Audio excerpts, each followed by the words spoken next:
Let's look at Nigerian political landscape. Secret to the crisis already happening in ADC. Of course, we understand that the interim national chairman is already having crisis. A situation that made the deputy national chairman to declare himself as the interim national chairman.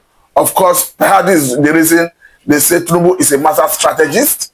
Because remember that before now, he has been severally accused by opposition political leaders of orchestrating the problem in opposition political parties. Particularly, Atiku himself accused the federal government of giving opposition political party chairmen 50 million at a time. And up to now, none of the chairmen have strongly been able to deny that they didn't receive such money.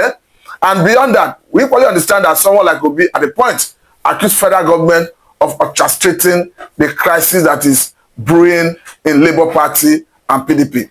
But do not forget that even the chairman, national chairman of ADC, that handed over to the new interim national chairman, talking about David Mark, at the point said he was lobbied with 3 ministerial positions. And we are looking at this with respect to the current crisis already brewing in the coalition. And again, do not forget that even Abure himself, the factional national chairman of Labour Party, at the point met with Wike in Abuja. And Wike have made it very clear that for the purpose of the 2027 election, he's going to work for his master. Talking about Senator Ahmed Bola Tinubu, who is the current president of the Federal Republic of Nigeria. Beyond this, Atiku seems to be having serious crisis and opposition from his northern angle of the country.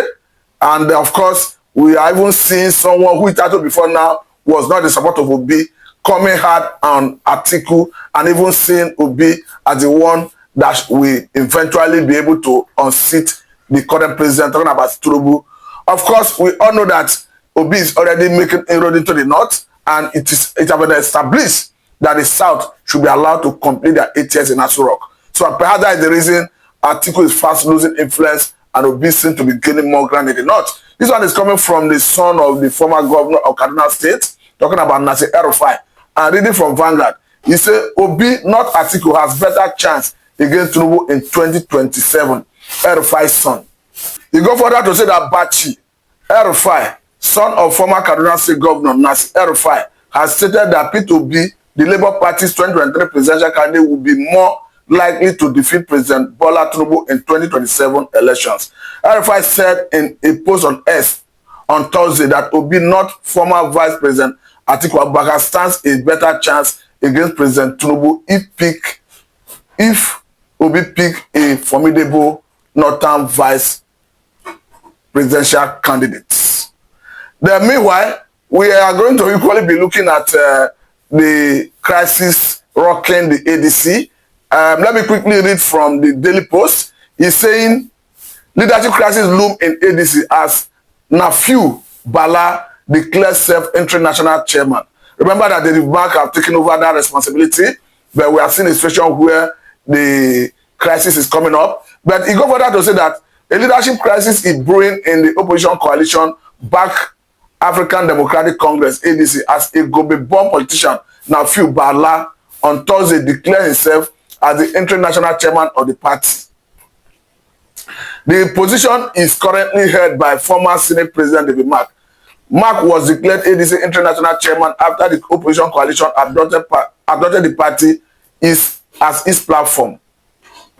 Nafiu Bala, who was Gombe State governorship candidate of the ADC during the 2023 election, said he is assuming the position of international chairman due to his status as the duly elected national deputy chairman of the party. Meanwhile, we are looking at this issue critically with respect to all the opposition political parties and the ruling party. Because as it stands, we understand that currently Labour Party is no longer formidable. Labour Party is already in crisis because currently there is a court case that bars Abure himself from parading himself as the national chairman. So if an Obi should go to Labour Party to pick his ticket, or rather their ticket for the purpose of 2027 presidential election, there are chances that the scenario that happened in Zamfara State, where APC lost to PDP after APC won the election may happen in Labour Party. So that make Labour Party not conducive or rather hostile for the man P2B. Now looking at PDP, PDP is already in disarray. Of course, for obvious reason, PDP have been, of course, the leadership of PDP have been loyal to the FCT minister. Talking about Damagu, we understand that the FCT minister was instrumental to the emergence of Damagu as the chairman.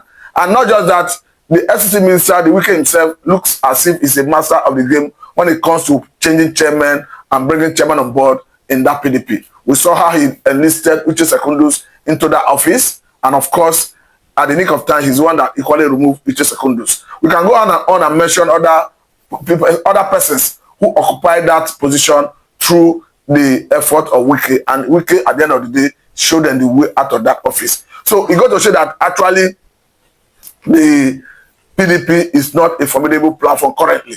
So the only political platform that is formidable currently is the ADC. And the ADC seems to be having its own fair share of crisis.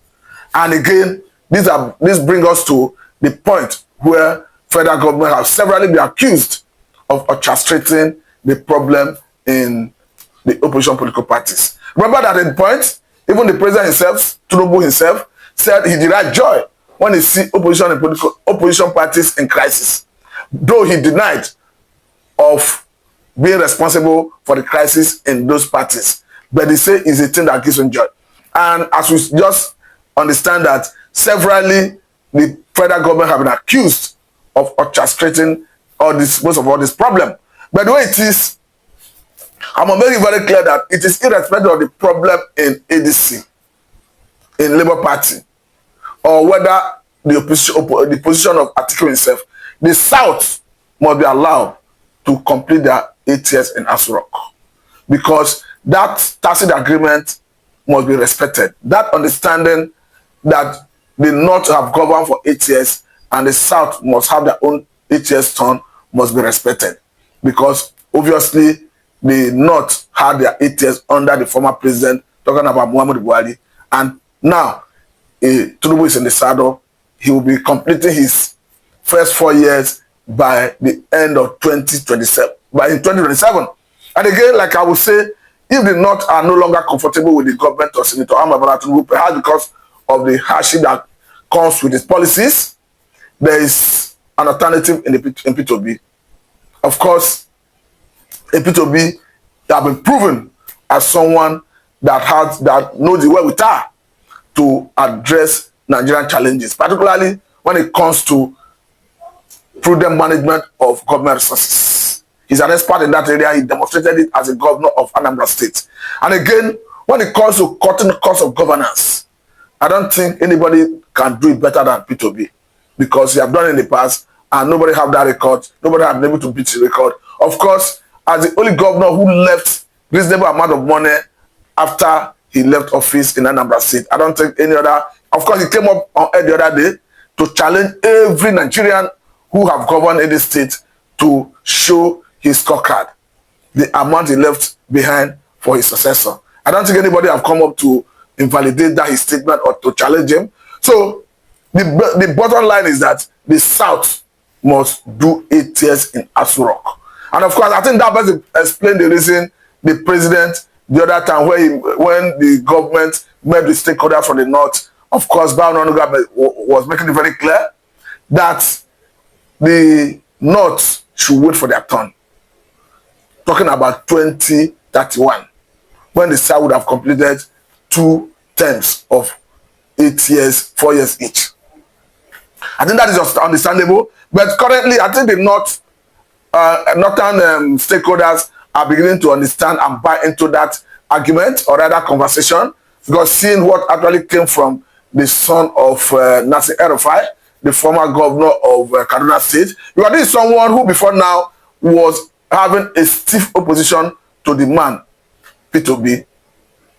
And I think perhaps you have seen that Obi have made serious inroad into the North. Because recall that after the 2023 presidential election, Obi did not rest. Obi have been reaching out to places in the North, particularly areas where they need pipe-borne water. area where they need some issues where government have not been able to address. Obi have made so much inroad into the north in that area. I think that best explain the reason his profile, his popularity is fast growing in the northern part of the country. And we can now see those who he started before now do not support him, speaking in his favor. And of course, if you ask me, I will say Obi is a man to beat in that election if actually his political handlers, his legal team do a very good job. And I said it the other day that this is the time his handlers should be circumspect so that they don't keep him frustrated. Particularly looking at the gimmicks that is at play. Because if is not taken, PDP for me is no go area. Even though someone like Jerry Ghana, of course, one of the founding fathers of PDP, is inviting Obi to come back to PDP. He has made it very clear that if Obi comes back to PDP, that Obi will defeat Tinubu in the northern part of the country. But the question here is PDP formidable as it used to be? Is PDP a fertile ground under the scenario where they are at the whims or caprices of the SCT minister? I understand that PDP currently is having international chairman. Of course, maybe not international. They are having, they are not yet having a substantive national chairman. The man who is there is in acting capacity, talking about Damagu. And who says that when they will eventually have a national chairman, a substantive one, that a Wike will not have his way to determine who becomes the national chairman. And if that happens, a Wike who have made it very clear that for the purpose of 2027 presidential election, that is going to work for his master. So what is the guarantee that he will not hijack the process and ensure that he put the stooge who may not be serious to contest election just for the purpose of making sure that vacant position is filled to make the man Tinubu have an easy say to Asurok. So that's why I often maintain that PDP is no longer a fertile ground for the man to be. Even the Labour Party for me is no longer too comfortable, considering the fact that the Apure himself is not, his position is not stable, going by judgment of the court, which have not been appropriately resolved. And going to the fact that even Apure himself have met with a Wike, just as I've said earlier on, is a known supporter of his principle for the purpose of 2027 presidential election. But let me quickly say that at this point, the man Atiku Abubakar should be honorable enough. He's a well-respected Nigerian to concede to P2B. But this without prejudice to his right to contest. We understand that he's eminently qualified to contest because what the constitution says is that once you are educated up to secondary school level, of course, you are eligible to contest. So it's not on record that you have any issue that will deter him from contesting. So to that extent, he's eminently qualified to contest. But the point here is we are looking at two issues, major issues. One, that the South need to complete their 8 years. And Obi himself made it very clear that if being opportunity to govern, that he do not intend to stay in Asurok anytime beyond 4 years. I think that is a good one, so that it will be understandable that he's completing the 8 years of the South and a northern candidate will be ushered in, or that the northern president will be ushered in come 2031. So that is where the patriotism counts for the man Atiku Abubakar to allow Obi to fly the flag of the opposition coalition. That is after they have resolved all the litigation, because I understand that the deputy chairman, who have now declared himself the international chairman, have indicated intention rather, to go for litigation if they do not leave this office for him. However it goes, I think the opposition, the way I see it, even if they are moving to another platform, I see them moving en masse. Because between now and 2027 presidential election, or rather between now and when the political parties will be made to select or rather decide their presidential candidates, they see time. So it's going to show that if the ADC is no longer conducive, perhaps if the ruling party, the federal government, have a way of infiltrating into their ranks and maybe make it as hostile as we have PDP and Labour Party currently, we will see a situation where the opposition political stakeholders may move en masse to another platform. But currently, it is on record that INEC have been for dragging in registering another political party. Because before now, the opposition stakeholders had the intention of registering all Democratic Alliance that comes with the acronym of ADA. But at the point, Amechi made it very clear that the current national chairman of INEC, of course, the leadership of INEC is partisan, that they will not register that party. But again, you begin to ask question, why will INEC not be interested to register another political party, even when the constitution allows that? You already understand that before APC came on board, Jega was the then chairman of INEC, and Goodluck Jonathan was the president of the country. So Jonathan didn't deter or rather direct or rather disturb or perhaps stop INEC from registering APC. Otherwise, we will not have APC today. We understand that APC came about through coalition, through alliance, because then you have the then ACN, you have the then CPC, you have the then new PDP.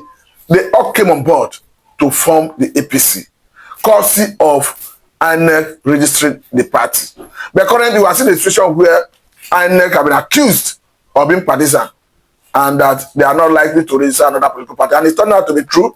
But for me, I think what is important is if the president will allow the democracy to flourish by allowing INEC to register other political parties.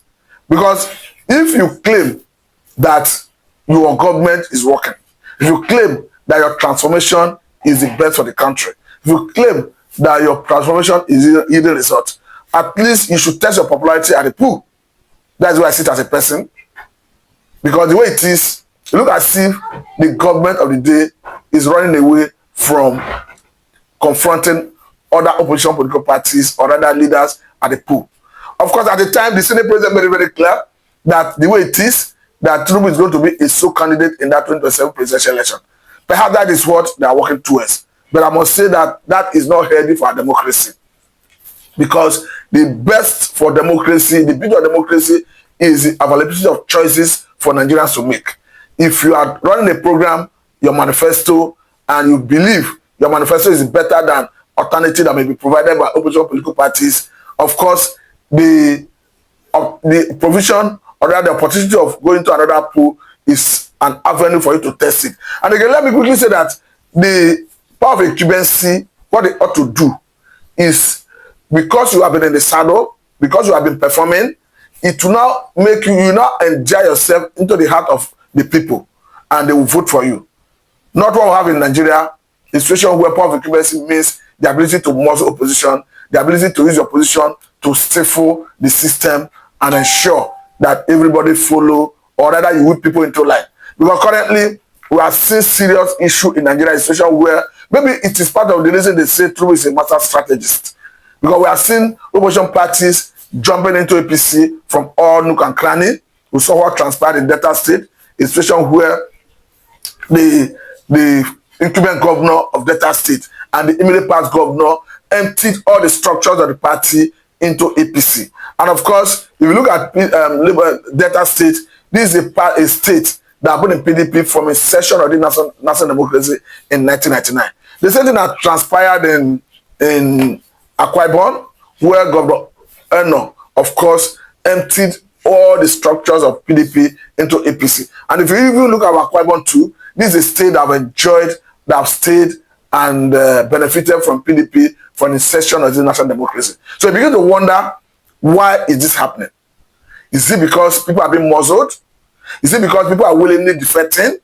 Is it because people are being threatened? I think in the days ahead, Nigerians will know better. Because when those who are defecting have the opportunity to tell their story, maybe Nigerians will understand why they are defecting, whether it is on the basis of personal volition or intimidation, coercion, or whatever may surround the defection. But for now, I must allow you to go. This is Satellite Media, and I'm Mr. Martin. Thank you very much for your time.